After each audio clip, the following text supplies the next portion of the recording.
అన్నాడు అనమాట. చాలా జాగ్రత్తగా ఆలోచించడానికి ప్రయత్నం చేయండి. ఇదంతా ఎందుకు చెబుతున్నాను అంటే, ఇప్పుడు ఏలి గురించి మీరు ఆలోచించగలగాలి. అప్పుడప్పుడు అనుకుంటుంటాం, మనకు దేవుడు వాగ్దానాలు ఇస్తాడు, కానీ ఆ వాగ్దానం ఎప్పుడు నెరవేరబడుతుంది అంటే, ఇదిగో మనం ఆయన ఆజ్ఞానుసారంగా నడిచినప్పుడు మాత్రమే. ఆజ్ఞ ఇచ్చిన వాడు మనసు కూడా తిప్పుకునే పాజిబిలిటీ ఉంది. అది కూడా మీరు మ్యాక్సిమం జ్ఞాపకం పెట్టుకోవడానికి ప్రయత్నం చేయాలి. అయితే ఈ ఏలి జీవితాన్ని కొంచెము జాగ్రత్తగా ఆలోచన చేద్దాం. ఏలి ఒక యాజకుడుగా ఉంటున్నాడు కదా, అయితే ఒక దైవజనుడిగా ఉంటున్నారు, ఒక పాస్టర్గా ఉంటున్నారు. అలాంటప్పుడు ఈ యాజకుడుగా ఉన్న ఆయన ఏం చేశాడు అంటే, తర్వాత తన కుమారులిద్దరిని కూడా యాజకులుగా చేశాడు. ఏం చేశాడు? యాజకులుగా చేశాడు. అయితే ఆ ఇద్దరు కుమారులు కూడా చాలా దుర్మార్గులు. ఎలాంటి వాళ్ళు? చాలా దుర్మార్గులు. అక్కడ రాయబడిన మాట 2వ అధ్యాయము 12వ వచనము, ఏలి కుమారులు యెహోవాను ఎరగని వారై మిక్కిలి దుర్మార్గులయ్యుండిరి. ఆ మాట చూడండి. ఏలి కుమారులు ఎలా ఉన్నారు? మిక్కిలి దుర్మార్గులు, చాలా దుర్మార్గులు అన్నమాట.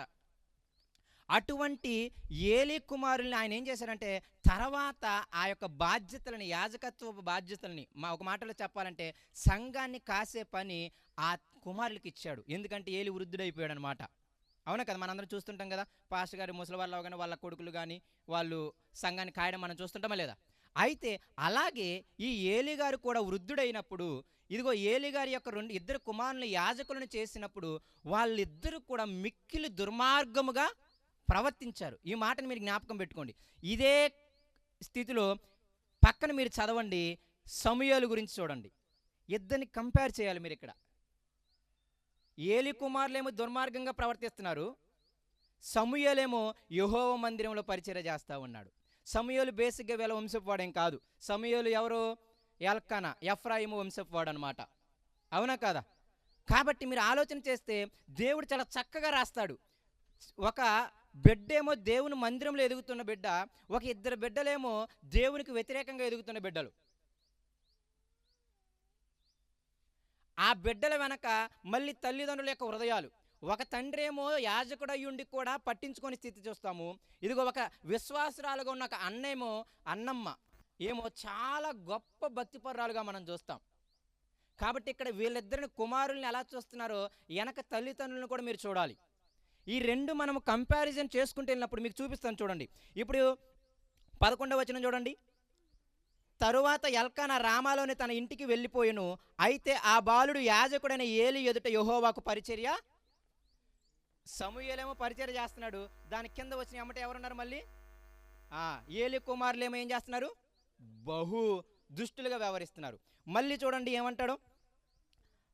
18వ వచనము, బాలుడైన సమూయేలు నారతో నేయబడిన ఏఫోదు ధరించుకొని యెహోవాకి ఏం చేస్తున్నాడు? పరిచర్య చేస్తున్నాడు. వీళ్ళైతే చాలా దుర్మార్గంగా ఉన్నారు. మళ్ళీ 26వ వచనం చూడండి. బాలుడగు సమూయేలు ఇంకనూ ఎదుగుచు యెహోవా దయ్యందును మనుషుల దయ్యందును ఏం చేస్తున్నాడు? వర్ధిల్లుచుండెను. మీకు అర్థమవుతుందా? దానిపైనే మళ్ళీ ఏలి కుమారుల గురించి రాస్తాడు. ఒక కుమారుల గుంపేమో వ్యర్థంగా నడిచేవాళ్ళు, చాలా దుర్మార్గంగా నడిచేవాళ్ళు. ఒక కుమారుని గుంపేమో చాలా చక్కగా పరిచర్యలో ఎదిగేవాళ్ళు. ఈ పరిచర్యలో ఎదిగే ఆ సమూయేలు తల్లి ఏమో అన్నమ్మ గారు ఒక మామూలు విశ్వాసి. ఇక్కడేమో పరిచర్యలో దుర్మార్గంగా, మిక్కిలి దుర్మార్గంగా, ఆ మాట బాగా గుర్తుపెట్టుకోండి, మిక్కిలి దుర్మార్గంగా ప్రవర్తించారు. ఆ మాటను బట్టి చూస్తే ఒక సేవకుని పిల్లలుగా ఉన్నవారేమో చాలా దారుణంగా ప్రవర్తిస్తున్నట్టు చూస్తున్నాం. అయితే ఇంతకీ వీళ్ళు దుర్మార్గ పనులు చేశారు? ఎవరైనా చెప్తారా? ఏలి కుమారులు చేసిన దుర్మార్గ పనులు ఏంటి? ఓకే, బలి అర్పించిన దానిని ఓకే, అది సెకండ్. ఫస్ట్ది మీరు చెప్తున్నారు ఏంటిది? దశమ భాగాలను వాళ్ళు ఏం చేశారు? అవును, ఓకే. అంటే వాళ్ళకి ఇవ్వవలసిన దానికంటే కూడా ఎక్కువ తీసుకోవడం ప్రారంభించారు. బేసిక్గా వాళ్ళకి దశమ భాగం ఇచ్చాడు, ఓకేనా, వాళ్ళు బతకడానికి కావాల్సిన దశమ భాగాలు ఇవ్వమన్నాడు, అవి మీరే తీసుకోమన్నాడు. దేవుడు తీసుకుంటానని చెప్పలేదు. అలాగే బలి ఇచ్చిన దాంట్లో కూడా కొంత యాజకునికి ఇవ్వాలి, కానీ దానికంటే కూడా ఎక్కువగా వీళ్ళు తీసుకోవడం మనం చూస్తాం. చాలా దారుణంగా ప్రవర్తిస్తారు. వాళ్ళు ఎంత తీసుకోవాలో అంత తీసుకోకుండా వాళ్ళకి ఇష్టం వచ్చినట్టు తీసేసుకుంటారు. పైగా మళ్ళీ మీరు చూడండి, ఉడకబెట్టిన దాన్ని అయితే ఏమైపోతుంది అంటే కొవ్వు కరిగిపోతుంది కదా. క్రొవ్వు లేని మాంసం వీళ్ళకి ఇస్తారు. క్రొవ్వును ముందు ఏం చేస్తారంటే క్రొవ్వును అంతా తీసి దహిస్తారు మ్యాక్సిమం. మీరు అలాగే చరిత్ర వింటున్నారు కాబట్టి మీకు అర్థమవుతుంది. అక్కడక్కడ కొంచెం నేను తప్పు చెప్పిన మీరు ఆలోచించుకుంటూ ఉండడానికి ట్రై చేయండి. ఓకే, నేను సడన్గా కొంచెం అలా మళ్ళీ బ్యాక్గ్రౌండ్ వెళ్ళలేదు, అందువల్ల మళ్ళీ అదంతా గుర్తుండదు నాకు. కాబట్టి కొంచెం అర్థం చేసుకోవడానికి ప్రయత్నం చేయండి. అయితే అంటే క్రొవ్వు బేసిక్గా చాలా టేస్ట్ ఉంటుంది. క్రొవ్వుతో కూడిన మాంసం చాలా టేస్ట్గా ఉంటుంది. అవునా కాదా? అయ్యో, అయితే నేనేం చేయలేను. కొందరు ఫేసులు చాలా దారుణంగా పెడుతున్నారు క్రొవ్వుని. నిజంగా క్రొవ్వు మాంసం చాలా టేస్ట్గా ఉంటుంది. అందుకే మీరు చూస్తే క్రొవ్వుని బిర్యానీలో కలుపుతారు. బిర్యానీ రైస్లో మీరు చూస్తే క్రొవ్వుని కలుపుతారు టేస్ట్ కోసం. అందుకే అయితే ఆ క్రొవ్వుని ఏం చేస్తారంటే తీసేయమన్నాడు అనమాట. కానీ వీళ్ళు ఏం చేస్తున్నారో తెలుసా? ఉడకబెట్టిన తర్వాత తీసుకోవాల్సిన వీళ్ళు ఏం చేస్తున్నారంటే ముందుగానే వెళ్ళిపోతున్నారు. ఎవరైతే బలి ఇవ్వడానికి వచ్చాడో పాపం ఆ విశ్వాసి దగ్గరికి ఈ యాజకుడు ఒక వ్యక్తిని, తన కింద పనులు ఉంటారు కదా యాజకులకి, ఆ వ్యక్తిని పంపించేసి ఏమంటున్నారు తెలుసా? ఇదిగో నువ్వు మా యొక్క యాజకునికి ఏం చేయాలి? మాంసం ఇచ్చే అంటున్నాడు. ఆయన ఏమంటున్నాడు విశ్వాసి? అయ్యో బాబో, ఇంకా నేను తీయలేదు, క్రొవ్వుని తీసి బలిచ్చి మిగతాది ఇస్తాను, ఆగండి అంటున్నాడు ఆయన. వీళ్ళేమంటున్నారు తెలుసా? అలా ఒప్పుకోరంట. బలవంతం చేసి నువ్వు ఇవ్వకపోతే నేను ఊరుకోము అని చెప్పి ఒక బ్లాక్మెయిల్లా చేసి దౌర్జన్యంగా వాళ్ళు ఏం చేశారు అంటే వాళ్ళకు వస్తున్నటువంటి ఆ బలుల విషయంలో చాలా దారుణంగా వ్యవహరించారు. ఇది ఎంతవరకు తీసుకెళ్ళిందంటే చివరికి ఇజ్రాయేలులకి మందిరానికి వచ్చి బలి ఇవ్వటానికి అసహ్యం కలిగింది. ఆ మాట ఒకసారి చదువుదాం. అసలు నిజంగా ఆ మాట ఎంత దారుణమైన మాట అంటే 17వ వచనం 2వ అధ్యాయము. మొత్తం మొదటి సమూయేలు మనం చదివేది 2వ అధ్యాయం 17వ వచనము. అందువలన జనులు యెహోవాకు నైవేద్యము చేయుట యందు అసహ్యపడుటకు ఆ యవ్వనులు కారణమైరి గనుక వారి పాపము యెహోవా సన్నిధిని బహు గొప్పదాయను. చివరికి వస్తున్నటువంటి విశ్వాసులకి వాళ్ళు మందిరానికి నైవేద్యాన్ని తీసుకొద్దామనే ఒక అసహ్యమైన, తీసుకురాకూడదు అనే ఒక అసహ్యమైన స్థితికి తీసుకెళ్ళిపోయారు వాళ్ళు. మీకు అర్థమయ్యే భాషలో చెప్పాలంటే అసలు విశ్వాసి దేవుని మందిరానికి డబ్బులు తీసుకొచ్చి అసలు పాస్టర్ గారికి ఇద్దామని అసహ్యం వచ్చిందంట వాళ్ళకి. ఇదేదో వెళ్ళిపోయి ఏ అనాథ శరణంలో ఏరోడికి పెడితే కొంచెం పుణ్యమన్న వస్తుంది, వీళ్ళకి పెడితే ఏమొస్తుంది అని అప్పుడప్పుడు అంటుంటారు కదా మీరు. అవునా కదా? అంత స్థితికి వెళ్ళిపోయారు. ఎందుకు వెళ్ళిపోయారు చెప్పండి? వాళ్ళకు వచ్చేటటువంటి ఆ ధనమును వాళ్ళు సరిగ్గా ఉపయోగించకపోవటం వల్ల విశ్వాసులకు వచ్చిన కోపం అది. నేను మీకు అర్థమవడానికి పోలిక చెబుతున్నాను అంతే, ఓకేనా? అక్కడ నైవేద్యము బలి అంటే దాని అర్థం ఇప్పుడు మన భాషలో చెప్పాలంటే ధనమే. కాబట్టి చివరికి వాళ్ళు చూడండి, అభోం శుభం తెలియని విశ్వాసులు చక్కగా దేవుని మందిరానికి వచ్చి వాళ్ళకి కలిగిన కష్టార్జితములో దేవుని పనికిచ్చి, దేవుని పని చేసే సేవకులకి ఇచ్చి, లేకపోతే దేవుని మందిరపు పనికిచ్చి, అప్పుడు దశమ భాగం అంటే 23.5%. ఓ 10% ఏమో సేవకులకి ఇస్తారు, 10% ఏమో మందిర పనికి ఇస్తారు, ఒక 3.5% ఏమో విధవరాళ్ళకి, పేద పిల్లలకి ఇస్తారు. మనలాగా దశమ భాగం అంటే 10% కాదు. బేసిక్గా దశమ భాగం అంటే పాత నిబంధన ప్రకారం 23.5%. అంటే 100లో 23.5 రూపాయలు ఇచ్చేయాలి. 10,000 అంతే ఇవ్వాలి. అప్పుడు 2,350 రూపాయలు ఇవ్వాలి. అర్థమవుతుందా? మరి మీరు ఎలా ఇస్తున్నారు దశమ భాగం? 1000 రూపాయలు ఇస్తున్నారు. ఇవ్వమని నా ఉద్దేశం కాదు, జనరల్గా మిమ్మల్ని అడగడానికి చెప్తున్నాను, మరి సీరియస్గా ఉంటుందని. ఓకేనా? ఇది విషయం. ఎందుకు చెప్తున్నాను అంటే దేవుడు ఎవరికి అన్యాయం చేయలేదు. దేవుడు చాలా క్లియర్గా చెప్పాడు, మీరు నా పని చేస్తున్నారు ఏ పని చేయకుండా. కాబట్టి 11 గోత్రాల వారికి స్వాస్థ్యం పంచిపెట్టాడు, పొలాలు ఇచ్చాడు. వీళ్ళకి మాత్రం ఏ పొలాలు ఇవ్వలేదు. అందుకే ఆ 11 మందిని ఏం చేశారంటే మీరందరూ తలా 10వ వంతు తీసుకొచ్చి ఈ సేవకునికి ఇవ్వాలి, ఎందుకంటే ఆయన పని చేయకుండా మిమ్మల్ని కాస్తున్నాడు కాబట్టి అని చెప్పాడు అనమాట. కాబట్టి దేవుడు ఎక్కడ అన్యాయం చేయలేదు, దేవుడు ఎక్కడ కూడా తక్కువ చేసేవాడు కూడా కాదు. కానీ వీళ్ళు ఏం చేస్తున్నారో చూడండి, వాళ్ళందరూ కూడా చాలా మిక్కిలి దుర్మార్గులైన మాట చిన్న మాట కాదు. అప్పుడప్పుడు అనిపించిన మాట ఏంటి అంటే చివరికి ఏమంటారంటే అభం శుభం తెలియని విశ్వాసులు అప్పుడే దేవునిలోకి వస్తున్న వాళ్ళకి సైతం కూడా అసహ్యం కలిగిందంట మందిరానికి రావాలి అంటే, అసహ్యం కలిగిందంట దేవుని దగ్గరికి రావాలి అంటే, అసహ్యం కలిగిందంట దేవునికి ఏమైనా ఇవ్వాలి అంటే. మరి ఎంత దారుణంగా ప్రవర్తించుంటారో మీరు చూడండి. అవునా కదా? చాలా దారుణం. అది మొదటి పాపం వాళ్ళు చేసినది. ఇక రెండో పాపం ఏంటంటే ఇదిగో మందిరానికి వచ్చినటువంటి స్త్రీలతో పాపం చేయటం. అక్కడ రాయబడిన మాట సేవ చేయడానికి వచ్చిన స్త్రీలతో అనే మాట ఉంటుంది. ఆ మాట కూడా ఒకసారి చదవడానికి ట్రై చేయండి. పుట్టినరోజు అప్పుడు ఇవన్నీ చెప్తున్నాను దయచేసి అనుకోమాకండి. ఇక్కడ పిల్లలు తల్లిదండ్రులు దాని కాన్సెప్ట్లోనే మాట్లాడుతాను, ఏం బయటికి ఏం మాట్లాడను. కొంచెం వెళ్ళిన తర్వాత మీకు అర్థమవుతుంది. ఓకేనా? అది అర్థం చేసుకోవడానికి ప్రయత్నం చేయండి. మొదటి సమూయేలు గ్రంథం 2వ అధ్యాయము 22వ వచనం. ఏలి బహువృద్ధుడాయను, ఇజ్రాయేలీలకు తన కుమారులు చేసిన కార్యములన్నీ వారు ప్రత్యక్షపు గుడారము యొక్క ద్వారము దగ్గరకు సేవ చేయుటకు వచ్చిన స్త్రీలతో శయనించుటయు మాట చెవిన పడగానే వారిని పిలిచి ఇట్లనెను. చూడండి, సేవ చేయడానికి వచ్చినటువంటి స్త్రీలతో పాపము చేయటం. ఈ రెండు భయంకరమైన పాపాలు. ఒకటి ధనం విషయంలో పాపమే, రెండవది నెక్స్ట్ ఏంటిది, అక్కడికి వచ్చినటువంటి అభశుభం తెలియని దేవుని నమ్ముకున్నటువంటి కొత్త విశ్వాసులను మోసము చేసే స్థితిని మనం చూస్తాం. ఏలి ఏమంటాడు తెలుసా? ఒక మాట అంటాడు, చాలా భయంకరమైన మాట. వాళ్ళిద్దరు బిడ్డల్ని పిలిపించి, అసలు మీకు బుర్ర ఉందా? మీకు అసలు నిజంగా బుద్ధి ఉందా?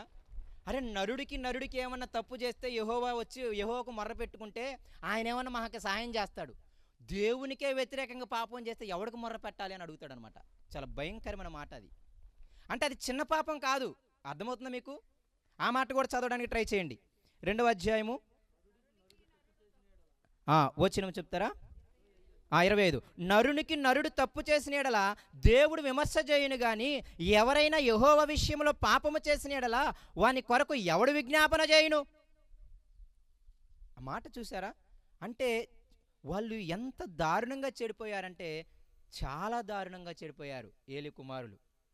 వాళ్ళు చేసిన పాపము మనిషికి వ్యతిరేకం కాదు, దేవునికి వ్యతిరేకం. చాలామంది దేవుని నమ్ముకున్న బిడ్డలకి ఏం చేశారు అంటే వాళ్ళు అసహ్యాన్ని కల్పించారు. గాంధీ తాత గారు అన్నట్టు, యేసయ్య మంచోడే కానీ యేసయ్య నమ్ముకున్న క్రైస్తవులు మాత్రం అంత మంచోళ్ళు కాదన్నట్టుంది. చూసారా? అలాగా ఇంకా చరిత్రలో మీరు వెళ్ళిన అంబేద్కర్ గారు కూడా ఎందుకు క్రిస్టియానిటీని తీసుకోకుండా లాస్ట్లో ఆ యొక్క బౌద్ధ మతం వైపు వెళ్ళాడంటే దానికి కూడా మీరు రీజన్ చూస్తే మన యొక్క ఒక మూర్ఖత్వపు స్థితి అన్నమాట. అంబేద్కర్ అప్పుడు దాకా చాలా గట్టిగా ఉన్న ఆయన, ఒక రూతు గ్రంథాన్ని ఏకంగా వాక్యానం రచించినటువంటి ఆయన, ఒక బుక్కి వాక్యానం రాశాడు ఆయన. అలాంటి ఆయన చివరిలో యేసయ్యను వదిలిపెట్టి ఎందుకు బౌద్ధ మతాన్ని తీసుకోవాల్సి వచ్చింది? ఎప్పుడైనా ఆలోచించారా దాన్ని? ఎప్పుడైనా చదవడానికి ప్రయత్నం చేయండి. అక్కడ కూడా క్రిస్టియన్స్గా ఉన్న మనందరము కూడా ఏం చేశారంటే ఒక మతముగా ఏదో మాలో కలుపుకుంటే మా వైపు ఉంటాడు, మేము గొప్పలను చూపించుకోవడానికి చూసుకున్నారు తప్ప ఇది నిజంగా సమానత్వము దేవుడు కలిగించేది అనుకోలేదు. అందరూ ఎలాగైతే ఉంటున్నారో మనం కూడా అంతే. వాళ్ళంటే వాళ్ళు గొప్పగా చెప్పుకుంటారు, ఇప్పుడు మనోళ్ళంటే మనం గొప్పగా చెప్పుకుందామని పేరు కోసం చూశారు తప్ప అసలు నిజంగా యేసయ్య అనుచరుడు ఎలా ఉండాలి, యేసయ్య కోసం నువ్వు నమ్మాలి, నువ్వు పరలోకం వెళ్ళడానికి నమ్మాలి అని చెప్పడం మర్చిపోయారు. కాబట్టి ఇదంతా నేను ఎందుకు చెబుతున్నాను అంటే వాళ్ళు పాపం చేసింది దేవునికి వ్యతిరేకంగా. అటు ధనము విషయంలో తప్పు చేశారు, అటు స్త్రీల విషయంలో తప్పు చేశారు. వాళ్ళ వల్ల ఏమైపోయింది అంటే ఒక అభం శుభము తెలియని ఒక నార్మల్ విశ్వాసులు కూడా దేవుణ్ణి వెంబడించడం అనే దాని మీద అసహ్యం కలిగించుకున్నారు అంట. అంత పాపపు స్థితిని ఏలి కుమారులు చేశారు. ఇప్పుడు మీకు అనిపిస్తుంది, మరి ఏలి ఏం చేశాడు దీని అంతటికి? ఏలి పిలిపించాడు కదా, పిలిపించాడు, కానీ ఆయన గద్దించినట్టు కనపడదు. ఏలి చేసిన పాపం ఏంటి తెలుసా? అక్కడ కనపడదు చూడండి. పిలిపించి అడిగాడు కానీ తర్వాత వాళ్ళని ఏమి చేయలేదు ఆయన వాళ్ళని. అయితే ఆయన రాయించిన పాపం ఏంటంటే 3వ అధ్యాయము 13వ వచనం చూడండి చాలా జాగ్రత్తగా. 3వ అధ్యాయము 13వ వచనము. తన కుమారులు తమ్మును తాము శాపగ్రస్తులుగా చేసుకున్నచున్నారని ఇదిగో ఏలి ఎరిగి కూడా వారిని ఏం చేయలేదంట, అడ్డగించలేదు. అంటే ఇక్కడ ఒక తండ్రిగా తన యొక్క ఒక కార్యంలో విఫలమయ్యాడు ఆయన. ఈయనకి తెలుసు, అమ్మో దేవునికి వ్యతిరేకంగా వెళ్తే శాపగ్రస్తులం అవుతాము అని, దేవుని పనికి వ్యతిరేకంగా వెళ్తే శాపగ్రస్తులం అవుతాము అని. తెలుసా లేదా? తెలుసని దేవుడే చెప్పాడు. ఇక మనం దానికి అబ్జెక్షన్ చెప్పాల్సిన అవసరం లేదు, అవునా కదా? ఏలీ గారికి తెలిసి కూడా, తానే ఎరిగి ఇటువంటి పనులు చేస్తే శాపగ్రస్తులం అవుతామని తెలిసి కూడా ఆయన ఏం చేయలేదంట, వారిని అడ్డగించలేదు. చాలా దారుణమైన స్థితిని మనం ఇక్కడ చూస్తాం. బేసిక్గా ఏలిలో ఎటువంటి తప్పు కనపడదు, ఏలిలో ఎటువంటి పాపం కనపడదు, కానీ దేవుడు ఏలిని కూడా పాపం చేసిన వాడితో అన్నాడు అనమాట. ఇక్కడ ఏలి పాపం చేయలేదని చెప్పలేము మనము వాక్యానికి వెళ్ళినప్పుడు. మీరు అనుకోవచ్చు, ఆయన ధనాన్ని దొంగిలించలేదు కదా, ఆయన స్త్రీలతో పాపం చేయలేదు కదా, మరి ఆయన పాపిగా అని ఎలా మీరు ఎంచుతారు అంటే దేవుడు ఎంచాడు. ఎందుకు ఎంచాడు? ఒక తండ్రిగా తన యొక్క బాధ్యత విషయంలో ఆయన ఏమయ్యాడు అంటే విఫలమయ్యాడు. కాబట్టి దేవుడు అతను ఏమన్నాడు అంటే కంపల్సరీగా ఆయన్ని నువ్వు సరిగ్గా వ్యవహరించలేదన్నాడు. ఒక భయంకరమైన మాట ఏంటి అంటే, నాకంటే కూడా నువ్వు ఏం చేసావంటే నీ పిల్లల్నే ఎక్కువ ప్రేమించావు అన్నాడు. ఆ మాట కూడా చూడండి ఏమన్నాడు. ఆ మాట కూడా చదువుతారు ఒకసారి. 29వ వచనము 2వ అధ్యాయము. నా నివాస స్థలమునకు నేను నిర్ణయించిన బలి నైవేద్యములను మీరు ఎలా తృణీకరించుచున్నారు? మిమ్మును క్రొవ్వబెట్టుకొనుటకై, అంటే మీరు బాగా ధనవంతులు అవటానికై. ఎవరిని కలిపి అంటున్నాడు? ఏలిని వాళ్ళిద్దరు కుమారులను కలిపి అంటున్నాడు, ముగ్గురుతో అంటున్నాడు. మిమ్మల్ని మీరు బాగా ధనవంతులు చేసుకోవడానికి, మిమ్మల్ని మీరు బాగా సుఖంగా బతకడం కోసం మీరేం చేశారు తెలుసా? ఏం చేశారు? ఇజ్రాయేలు చేయు నైవేద్యములో శ్రేష్ఠ భాగములను పట్టుకొనుచు నాకంటే నీ కుమారులు నీవు గొప్ప చేయుచున్నావు. మీకు ఒక మాట అర్థమైందా? దేవుని కంటే వాళ్ళ పిల్లల్ని ఇక్కడ ఏం గొప్ప చేశాడు చెప్పండి? దేవుని కంటే కూడా ఏలి ఎక్కడన్నా తన కుమారులు ఎక్కువగా ప్రేమించినట్టు మనకు కనపడుతుందా? మీకు ఎక్కడా కనపడదు. ఇంతకు అలా ఎక్కువగా ప్రేమించడం అంటే అర్థం ఏంటి అంటే, దేవుడు చెప్పిన మాటని వాళ్ళకి చెప్పి అడ్డగించకపోవడం అర్థం ఏంటి అంటే, ఆయనకంటే వీళ్ళని ఎక్కువగా ప్రేమించడం. మీకు అర్థమవుతుందా? అంటే దేవుడు చెప్పిన మాటని వినకుండా ఆ మాట ప్రకారంగా తన పిల్లల్ని అదుపులో పెట్టాలి. ఇప్పుడు మీకు ఒక మాట చెబుతా, అడ్డగించలేదంటే ఆయన ఏం చేయలేదు, భయం పెట్టలేదు, గద్దించలేదు. ఒకవేళ గద్దిస్తే ఏం చేయొచ్చు చెప్పండి?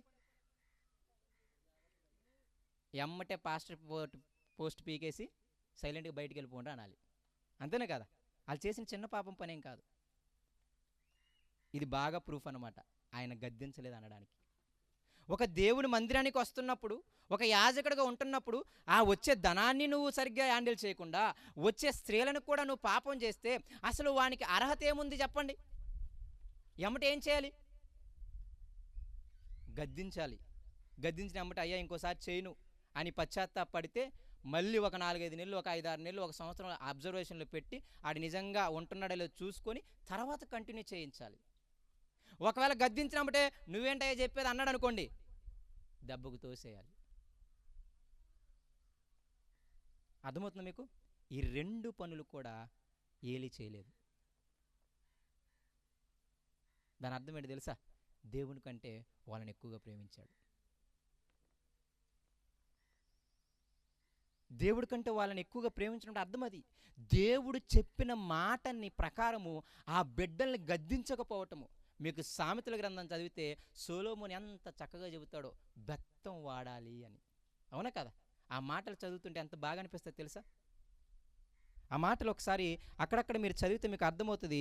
ఒకసారి సామెతల గ్రంథంకి వెళ్ళండి.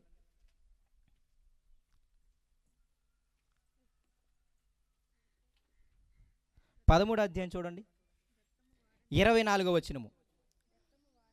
ఈ మాటలు చాలా జాగ్రత్తగా చూడండి. సామెతలు 13:24.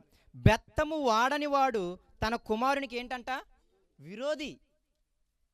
అంటే ఒక కుమార్తె ఎవరైనా సరే ఏదన్నా దేవునికి వ్యతిరేకంగా పాపపు పని చేస్తున్నప్పుడు, దేవునికి వ్యతిరేకంగా ఏదైనా తప్పు చేస్తున్నప్పుడు మనము వారిని గద్దించకపోతే, వారిని ఆపడానికి ప్రయత్నించకపోతే, నీకు నాకు వచ్చే విషయం ఏంటి తెలుసా? మనం లోకపరంగా దాన్ని ఏమంటామంటే ప్రేమ అంటాం. కానీ మీరు చేసేది ఏంటి తెలుసా? మీరు విరోధము. ఎవరికి విరోధి? కుమారునికి విరోధి మీరు. అప్పుడప్పుడు ఏమంటావు? నాకు చాలా ప్రేమ అండి, అందుకే నేను కొట్టను. నాకు చాలా ప్రేమ అండి, ఇంతవరకు నేను చేయలేదు అంటారనమాట. ఓకేనా? మంచిగా ఉంటే చేయకపోతే ఇబ్బంది ఏం కాదు, దాని గురించి నేను మాట్లాడటం లేదు. కానీ నేను వాళ్ళని అసలు ఇంతవరకు కొట్టలేదండి, ఇంతవరకు దెబ్బ వేయలేదండి అనటము లోకపరంగా మీకు ప్రేమ అనిపిస్తుందేమో, కానీ దేవుని పరంగా అది నువ్వు విరోధమైన పని. అంటే నీ కొడుకుని ప్రేమించట్లేదు అని అర్థం. నీ కుమారుని నువ్వే పాడు చేస్తున్నావు. పాడు చేసేవాడిని ఏమంటాం? విరోధి అని అంటాం. బాగు చేసేవాడిని ఏమంటాం? ప్రేమించేవాడు అని అంటాం. దానికి ఇంకింద మాట ఏమన్నాడు చూడండి. కుమారుని ప్రేమించేవాడు ఏం చేస్తాడంట? వాడిని శిక్షిస్తాడు. కొట్టేవాడు ఎవరంట? ప్రేమించేవాడు. కొట్టనివాడు శత్రువు. ఎంత విచిత్రంగా ఉన్నాయి చూసారు 2 పదాలు. అక్కడ శిక్షించడం అంటే ఇంగ్లీష్లో చాలా బాగుంటుంది, డిసిప్లిన్ పెట్టడం. అంటే తెలుగులో మనం చెప్పాలంటే క్రమశిక్షణలో పెట్టడం. శిక్షించడం అంటే ఏదో చేసేయడం అని కాదు, క్రమశిక్షణలో పెట్టడం. ఇక్కడ ఉన్న పదాలన్నిటికీ, శిక్ష అనే పదాలన్నిటికీ కూడా క్రమశిక్షణ అనే అర్థం. కంపల్సరీగా మీరు చూస్తే అక్కడ ఏలి అటువంటి పని చేయలేదు. అంటే ఇదిగో తన కుమారులు నిజంగా పాపం చేసినప్పుడు గద్దించాలి, అడ్డగించాలి, కంపల్సరీ ఏం చేయాలి, బెత్తము వాడాలి. బెత్తం అంటే గట్టిగా లిటరల్గా కొట్టమని నా ఉద్దేశం కాదు, మీకు అర్థమవుతుంది కదా. అక్కడ గద్దించకపోవటం, అక్కడ ఆపకపోవటం, ఒకవేళ వినకపోతే ఆ యాజక పరవది నుండి తీసేయటము ఆయన చెయ్యలేదు. కాబట్టి మీరు జ్ఞాపకం పెట్టుకోండి, పిల్లలని శిక్షించేవాడే, క్రమశిక్షణలో పెట్టేవాడే ప్రేమించేవాడు. దేవునికి వ్యతిరేకమైన పని చేస్తున్నప్పుడు ఎవరైతే తన కుమారుని కుమార్తెని నిజంగా క్రమశిక్షణలో పెడతారో వాళ్ళే మీ పిల్లల్ని ప్రేమించిన వాళ్ళు. కొట్టని వాళ్ళు ప్రేమించే వాళ్ళు కాదు. 23 అధ్యాయం 13 వచనం చూడండి. 23:13.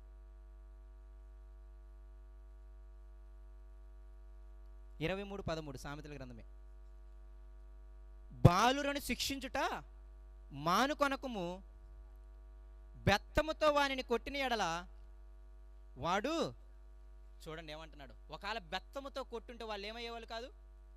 మీరు నిజంగా చెబుతున్నాను, ఆ ఏలి కుమారులు కానీ గద్దించుంటే వాళ్ళిద్దరు యవ్వనంలో చచ్చిపోయేవాళ్ళు కాదు.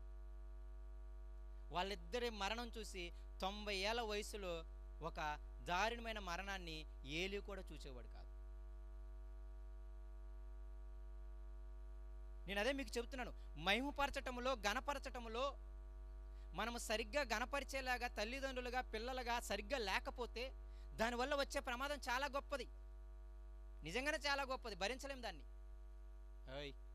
సైలెంట్గా ఉండాలి, కూర్చో, మీరు నన్నే చూడాలి.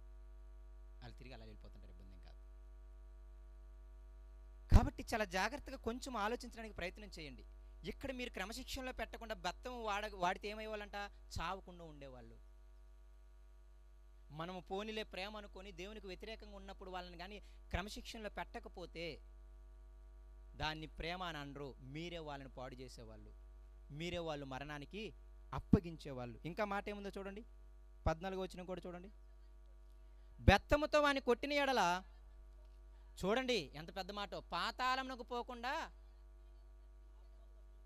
చూసారా, ఒక గద్దించకపోవటం, ఒక క్రమశిక్షణలో పెట్టకపోవడం భూమి మీద మరణించకుండా చేసినట్టు, చనిపోయిన తర్వాత నరకానికి వెళ్లకుండా కూడా వాడిని ఆపిన వాళ్ళమవుతాం. తల్లిదండ్రులుగా దేవుడు మన మీద పెట్టినటువంటి ఒక, దాన్ని ఏమంటాను అంటే, బాధ్యత అనేది చాలా గొప్పది. వాక్యాన్ని చదువుతున్నప్పుడు కానీ, వాక్యాన్ని ధ్యానిస్తున్నప్పుడు కానీ, అసలు తల్లిదండ్రులుగా నీ మీద నా మీద దేవుడు పెట్టిన బాధ్యత చాలా గొప్పది.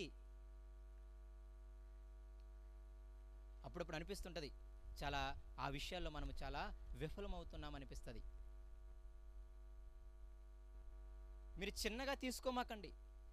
కుమారుల్ని, కుమార్తెల్ని, ఇదిగో దేవునికి వ్యతిరేకంగా వాళ్ళు నడుస్తున్నప్పుడు వాళ్ళని సరిచేయకపోవటం, మీరు దేవుని కంటే వాళ్ళని ఎక్కువగా ప్రేమిస్తున్నారని అర్థం. నిజంగా దేవుని ప్రేమించే వాళ్ళైతే, ఇప్పుడు దేవుడు బలివ్వమన్నాడు కాబట్టి ఏం చేశాడు, అబ్రాహాము బలివ్వడానికి వెళ్ళిపోయాడు. ఒకవేళ అబ్రాహాము దేవుని కంటే ఇస్సాకుని ఎక్కువగా ప్రేమించుంటే మొదలుపెట్టేవాడు అక్కడ బేరం. అవునా కదా, 100 సంవత్సరాలప్పుడు లేక ఇచ్చావు, మళ్ళీ తీసుకెళ్తావేంటి నువ్వు, అసలు నువ్వు మనిషివేనా, అసలు నీకు హృదయం ఉందా, అసలు నీకు ఎలా అడగాలనిపిస్తుంది, అసలు అది నోరేనా, ఏనొచ్చు మనం.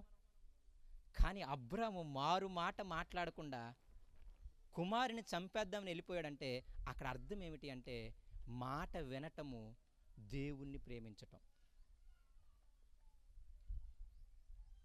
కాబట్టి ఇక్కడ కూడా అదే అంటున్నాను నేను. ఏలి చేసిన తప్పు ఏంటంటే, దేవుణ్ణి కంటే కూడా వాళ్ళ కుమారుని ఎక్కువగా ప్రేమించాడు. అంటే అర్థం ఏంటంటే, వాళ్ళని గద్దించకపోవటం, వాళ్ళని శిక్షించకపోవటం, వాళ్ళకు బుద్ధి చెప్పకపోవటం, వాళ్ళని గట్టిగా మందలించకపోవటం, దానివల్ల వాళ్ళిద్దరూ చచ్చిపోవాల్సి వచ్చింది యవ్వనంలో. చచ్చిపోయి ఎక్కడికి వెళ్తారు, పరలోకి వెళ్ళిపోతారా. అందుకే బెత్తాన్ని వాడమన్నాడు, భూమి మీద చావకుండా ఉంటాం, చనిపోయిన తర్వాత నరకానికి కూడా వెళ్ళకుండా ఉంటాము అని. అందుకే నాకు అప్పుడప్పుడు అనిపిస్తుంది, సొలొమోను తన జీవితంలో, ఇందాక మీరు అన్నారు కదా 1000 మంది భార్యలు చేసుకున్నాడు కాబట్టి, అన్ని తన్నులు తిన్నాడు కాబట్టి ఇంత బుద్ధి వచ్చింది ఆయనకి. బతిమలాడతాడు. సామెత గ్రంథం చదువుతుంటే చాలా ఆనందంగా అనిపిస్తుంది. నా కుమారుడా, నా కుమారు, నేనేదో నిజంగా వాళ్ళ కుమారుని అయినట్టు మనం ఎలా ఉంటుంది తెలుసా? అంటే అది నేనేమంటానంటే తన అనుభవంలో నుండి వచ్చింది. నేను దెబ్బలు తిన్నాను, నేను చాలా దెబ్బలు తిన్నాను. ప్రసంగి గ్రంథం చదివితే ఏమంటారు తెలుసా? చెప్పడానికి ముందు చెప్పడానికి తర్వాత ఏమంటారు తెలుసా? నేను ఇంతకుముందు ఇజ్రాయేల్ రాజుని, నాకు ముందున వల్ల ధనవంతుడు ఎవడో లేడు, నాకు ముందున వల్ల నా అంత జ్ఞానవంతుడు లేడని చెప్పడం స్టార్ట్ చేస్తాడు. ఎందుకు తెలుసా అలా? అరే బాబు, నేను చిన్నోడిని ఏం కాదు చెప్పేవాడిని, నేను బాగా మీకంటే బాగా ధనవంతుణ్ణి. అప్పట్లో ఆయనకు 1,00,000 కోట్లు ఉండేయంట. ఆయన ఆస్తి అంతా గట్టిగా వేలం వేస్తే ఎంత ఉండేదంట? 1,00,000 కోట్లు మామూలు విషయమా? పూర్వంలోనే 1,00,000 కోట్లు అంటే. కాబట్టి నేను అంత ధనాన్ని, అంత వైభోగాన్ని, అతను కూర్చున్న కుర్చీ కోసం ఒక అధ్యాయం రాయించాడు దేవుడు.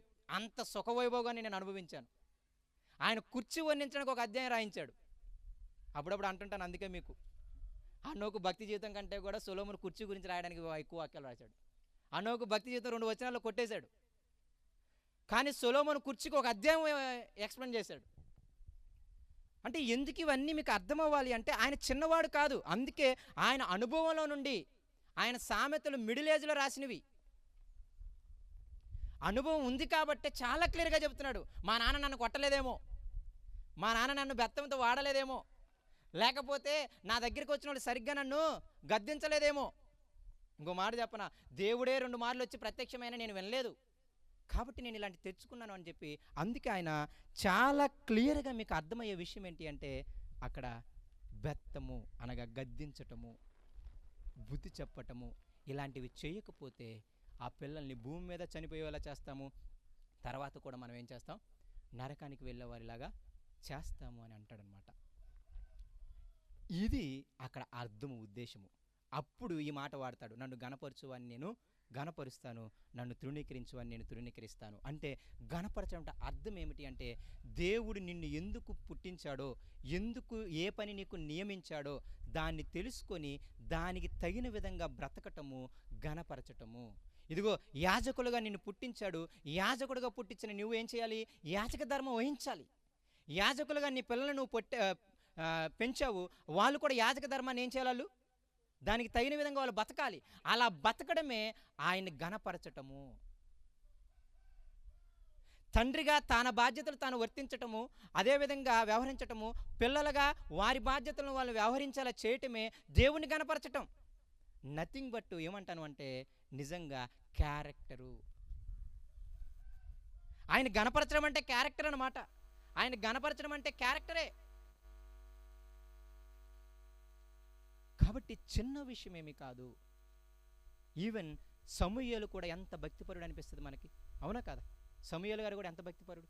కానీ సమూయేలు కుమారులు కూడా ఎలాంటి వాళ్ళు చెప్పండి. ఆ చిన్న మాట ఒకసారి చూడండి, 8వ అధ్యాయంలో. అదే మొదటి సమూయేలు గ్రంథం 8వ అధ్యాయం.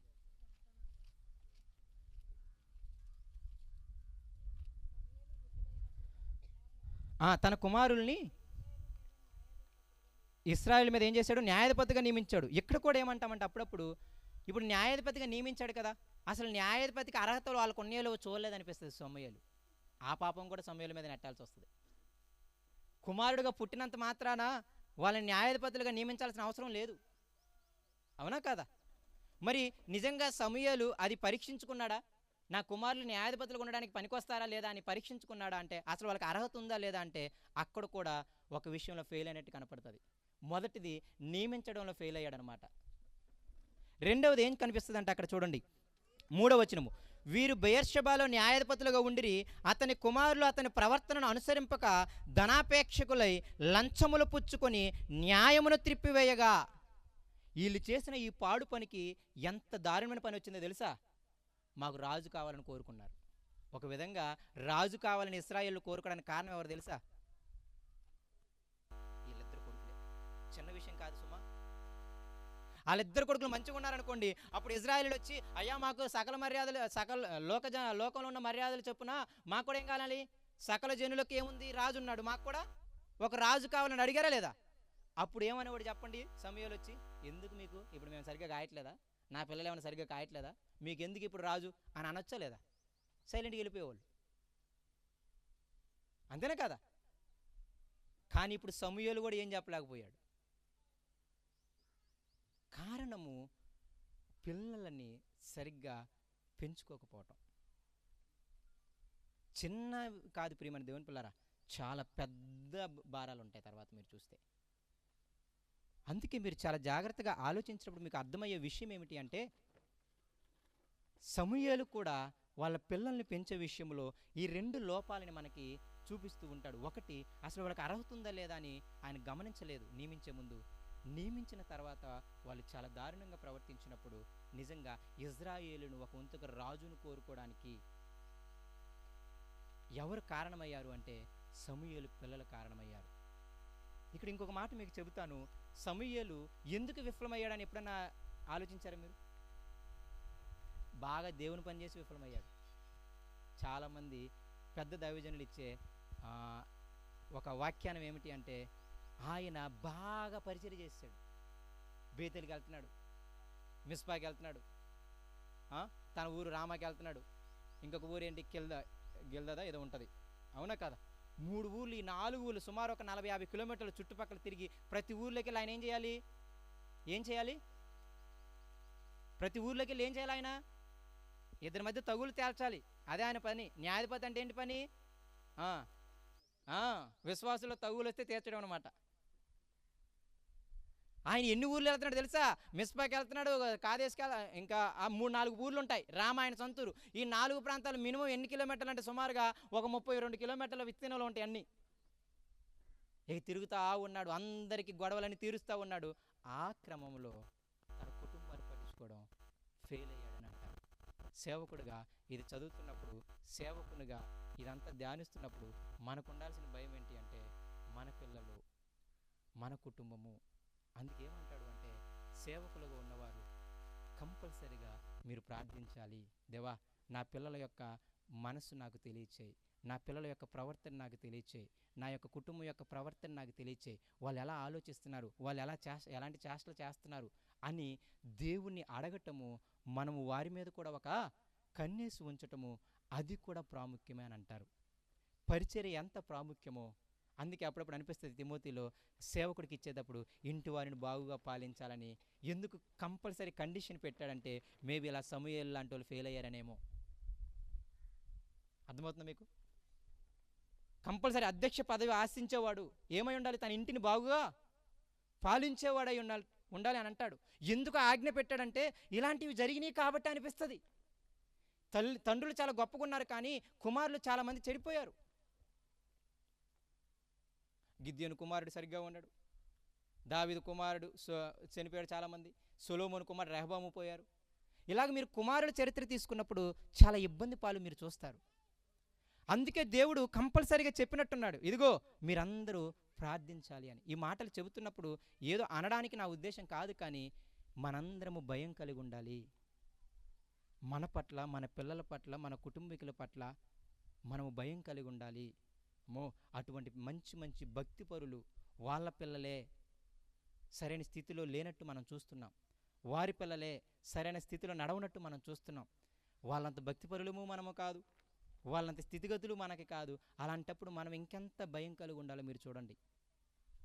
చాలా క్లియర్గా జ్ఞాపకం పెట్టుకోండి, దేవుణ్ణి అడగండి, దేవా నా కుటుంబం యొక్క ప్రవర్తన నాకు తెలియచేయండి అని. అందుకే అప్పుడప్పుడు వరాల్లో ఒక వరము ఆత్మల వివేచన వరము అడగాలి. ఏ ఆత్మ ఎటువంటిదో అని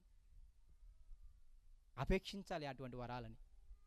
అప్పుడు దేవుడు ఏం కలుగుతుంది అంటే, మన కుటుంబాన్ని మనం మంచిగా కట్టుకునే వారము అవుతాము. కాబట్టి జ్ఞాపకం పెట్టుకోండి, ఏలి కానీ సమూయేలు కానీ వాళ్ళిద్దరూ కూడా పిల్లల విషయంలో ఫెయిల్ అయినట్టు మనం చూస్తాం. అలా ఫెయిల్ అయితే ఆ యొక్క అధికారము ఇంకొకడైనటువంటి సమూయేలు చేతికి వెళ్ళిపోయింది. ఏలి ఫెయిల్ అయ్యాడు వాళ్ళ కుమారుల చేతిలో, వాళ్ళ యొక్క ధన్యత ఎవరికి వెళ్ళిపోయింది? అప్పుడప్పుడు అంటాం కదా, మనం దేవుని పని చెబితే ఇంకొక లేపుకుంటాడు ఆయన, బలవంతుని సిగ్గుపరచడానికి బలహీనలు లేపుకుంటాడు అన్నారు కదా, అవునా కదా? కాబట్టి భయపడాలి. అమ్మో నేను సరిగ్గా పెంచకపోతే రేపు నా కుటుంబం యొక్క ఆధిక్యతను తీసేస్తాడు దేవుడు, అది వేరే వాళ్ళకి అప్పగిస్తాడనే భయం కూడా మనలో ఉండగలగాలి. మహిమ తేకపోతే వచ్చే ఫలం కూడా చిన్నది కాదు. ఆ ఏలి తర్వాత చదవండి మీరు, ఆయనకిచ్చిన శాపం ఏంటి తెలుసా? మీ తరాల్లో ఎవడు కూడా ముసలితనం దాకా బతకడు. మొదటి శాపం ఏం శాపం? ఇక ముసలితనం దాకా ఎవరు? అన్నికి 60-70 ఎవరికి ఉండవు, 40-30 పోతారు అందరు అన్నాడు. అది మొదటి శాపం. రెండో శాపం చాలా భయంకరంగా అనిపిస్తుంది. ఒక నమ్మకమైన సేవకుని నేను అప్పగిస్తాను, ఆ సేవకుడి దగ్గరికి వచ్చి నీ పిల్లలు ఏం చేస్తారు తెలుసా? "ఆ, అయ్యా మాకు తినడానికి తిండి లేదు, ఒక పాస్ట్ పని ఉంటే మాకు ఇవ్వు" అని అడుక్కుంటారంట. ఆ మాట చదివినప్పుడు చాలా భయంకరంగా అనిపిస్తుంది. ఏంటి, మాకు తినడానికి తిండి లేదు మా పిల్లలకి, కాబట్టి యాజకత్వం పోస్ట్ ఉంటే ఇవ్వు, ఆ పని చేసి మేము ఏం చేసుకుంటాం, మేము మా కుటుంబం తినడానికి తిండి వస్తుంది అని ఆ సేవకుని మీరు అనుకుంటారంట. అప్పుడప్పుడు అనిపిస్తుంది సమూయేలే ఆ సేవకుడు. సమూయేలు దగ్గరికి వచ్చి వాళ్ళ గర్భాన పుట్టిన పిల్లల్లో, అయ్యా మాకు తినడానికి తిండి ఉండట్లేదు, కొంచెం యాజకత్వ పని ఒప్పించు అని. బేసిక్ యాజకుల కుటుంబం వీళ్ళది. ఎవరిని ఎవరు అడుక్కుంటున్నారో చూడండి. అక్కడ అంటాడు, నీ కన్నులు క్షీణించిపోతాయి ఆ దుఃఖం చేత. ఏ తండ్రి ఓర్చుకుంటాడు చెప్పండి? తన పిల్లలు వెళ్ళి తన ఆస్తిని అడుక్కుంటే ఎలా అనిపిస్తుంది మీరు చెప్పండి? ఈ ఆస్తి అంతా మీ పిల్లలు అనుకోండి, రేపు ఒకానొక రోజు మీ పిల్లలు వచ్చి అమ్మ నాకు ఇందులో కొంచెమని ఇవ్వమ్మా అని వేరే వాడిని ఎవరన్నా అడుక్కుంటుంటే ఎలా అనిపిస్తుంది? కాబట్టి మహిమపరచకపోవటం చిన్న విషయం కాదు. నేను చాలా ఫాస్ట్గా చెప్పాను, కానీ చాలా జాగ్రత్తగా ఆలోచించడానికి ప్రయత్నం చేయండి. ఆయన గణపరిస్తేనే గణపరుస్తాడు. ఆయన తృణీకరిస్తే మనకున్న ఆధిక్యతలన్నీ కూడా పోతాయి. భయం కలిగి ఉండాలి. ఎప్పుడు దేవుని పాదాలు పట్టుకోవాలి. నా పిల్లల గురించి, నా భర్త గురించి, నా భార్య గురించి దేవుని అడుగుతూ ఉండాలి. వాళ్ళ యొక్క ప్రవర్తన కనిపెట్టుకుంటూ ఉండాలి. లేకపోతే ఒకానొక రోజు మీరు నేను మీ జీవితాలను వారి జీవితాలను కూడా పాడు చేసిన వాళ్ళు అవుతాం. కంపల్సరీ గద్దించే టైంలో గద్దించండి, కొట్టే సమయంలో కొట్టండి. అప్పుడప్పుడు అనిపిస్తుంది, మాట చెప్తుంటాను ఎప్పుడు, మీకు అధికారం ఉంటే కొడితే వస్తారంటే గోపు మీద 4 వేసి చర్చికి తీసుకొచ్చేయండి. నా మాట ఏంటంటే కాలు పట్టుకుని బతినాడు తెచ్చుకోండి. కానీ తెచ్చుకోవాలి. దేవుని మీరు ప్రార్థించండి.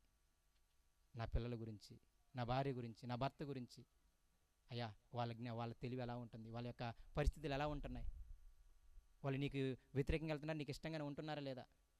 ఆయన మాట వినకపోవటం ఆయన కంటే కూడా మిగతా వారిని ఎక్కువగా ప్రేమించటం.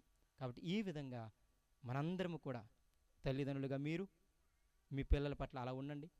పిల్లలుగా ఉన్న మేమందరం కూడా మా తల్లిదండ్రుల పట్ల అలా ఉంటూ చాలా జాగ్రత్తగా దేవుని పాదాలు పట్టుకొని ఆయన జ్ఞానాన్ని వెలికి తీసుకుంటూ నేర్చుకుంటూ దాని ప్రకారంగా మార్చుకుంటూ ఎక్కువ దేవుణ్ణి మనము అడుగుదాం. కాబట్టి ఇదంతా ఎందుకు చెప్పానంటే మీరందరూ దేవుని అడగాలి. నా కుటుంబం యొక్క స్థితిగతులు నాకు అవగాహన కల్పించు అని. వాళ్ళు ఎక్కడన్నా నీకు వ్యతిరేకంగా వెళుతున్నారా అని గ్రహించుకునండి, బుద్ధి చెప్పండి, గద్దించండి. చక్కగా వాళ్ళని మరణించకుండా కాపాడండి, పాతాళం వెళ్లకుండా కాపాడండి. మీరు కాపాడబడండి. చిన్నమాట దేవుడు దీవించును గాక. అందరికీ వందనాలు. సంతోషం, ఈ అవకాశం ఇచ్చినందుకు.